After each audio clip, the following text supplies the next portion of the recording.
Hey guys, Griffin here, and today I'm going to be taking you with me to the shore of Lake Superior on the border of Wisconsin and the Upper Peninsula of Michigan, and we're going to be looking for Lake Superior Agates.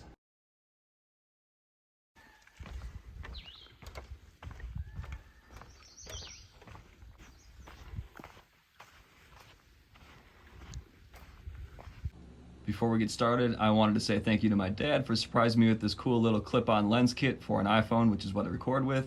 And we're going to be trying to look at some of the finds today through a macro lens for the first time. Water is just freezing, but it's perfectly flat today. Not a soul out here.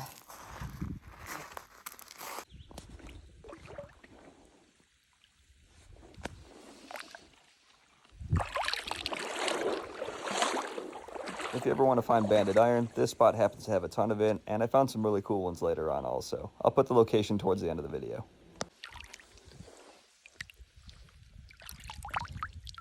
Nope. Oh, look at that.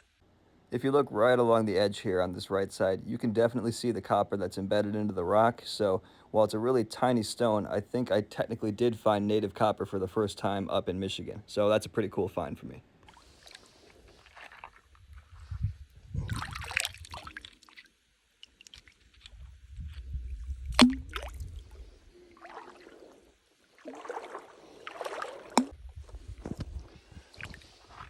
I haven't really found anything else that looked quite like this one. It has this really vibrant bluish green color to it, especially when it's wet. I'll show you a close-up. I know it's not as beautiful in my apartment as it was out in the sunlight, but even up close, this rock just has so much detail going on, and the vibrant colors on it really draw my eye to it.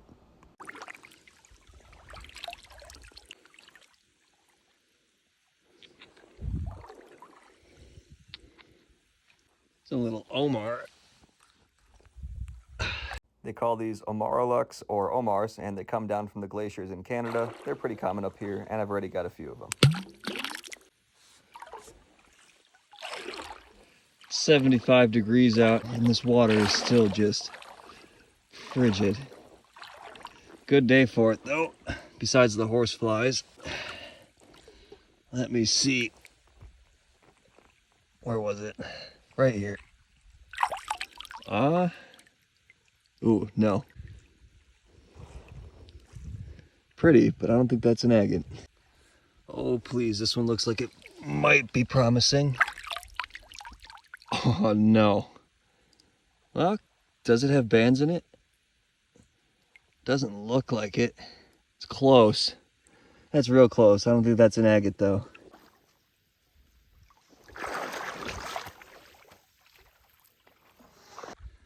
All right, this could be one, but I think it's probably just a piece of sandstone.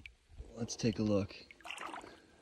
Yeah, that's sandstone. It has little lines on it, but they're not like bands of an agate or anything. Some sort of creek behind me here. What's this?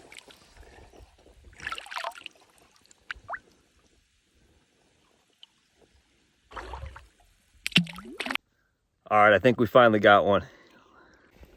You can probably spot it. It's right in the center. I think this is one.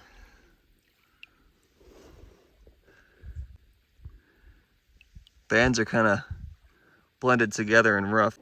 I would call that an agate. A lot of quartz in it. And here's a better look at the agate now under the macro lens. Beautiful. It's only about the size of my thumb. But this camera really helps out quite a bit. Here's what I think is a good piece of unakite down here. Oh yeah, look at that. Bright green. Definitely find a lot more of this in Michigan than you do in Wisconsin or Minnesota. When I first pulled this one out of the water, I was kind of confused by it. It really didn't look like much else that I had found, and it kind of like stands on its own with this pink and green distinct color. After looking at this now in editing, I think I'd probably call this one prehnite, but let me know what you think. All right, this one has the right texture for an agate. I guess not. It is not an agate. Kind of looks similar with the little pockets on the outside. All right, the flies are biting me big time, but look at this one. Now that I'm home and editing this, I really don't think this is an agate. This is probably just a piece of chalcedony. It doesn't really have any distinct bands, but still has a cool texture to it. These big quartz blobs always fake me out too.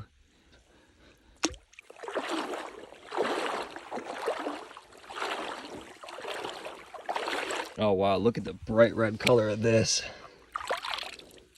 Oh, that's amazing. Here. Extremely bright.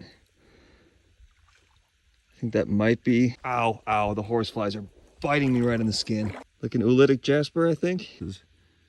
Yeah, oh, there we go. Hopefully now you guys can see better. I'll use that zoom. The bugs are just orbiting my head. It is insane out here. They're just annihilating me. It's the worst mosquitoes I've ever encountered. I think I need to turn around. All right, this might be worth the bugs. I literally can't even stop. They're biting my lips. But that is a beautiful piece of banded iron. It's like horseshoe shaped. Is this a fossil right here? I think this is. It's rare to find fossils of coral in Lake Superior. Not around here very much. Can't even look into the water for rocks anymore. I gotta keep moving. And getting anywhere close to these trees is just miserable. Oh wow, what is this? That's crazy looking.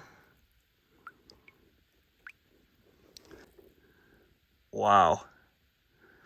I know I can't show the rocks for too long. I gotta keep moving. Ooh, what is this one? Ow, ow, ow, they're getting me. Oh my God. That might make it all worth it. That's gotta be one of the coolest ones I've ever found.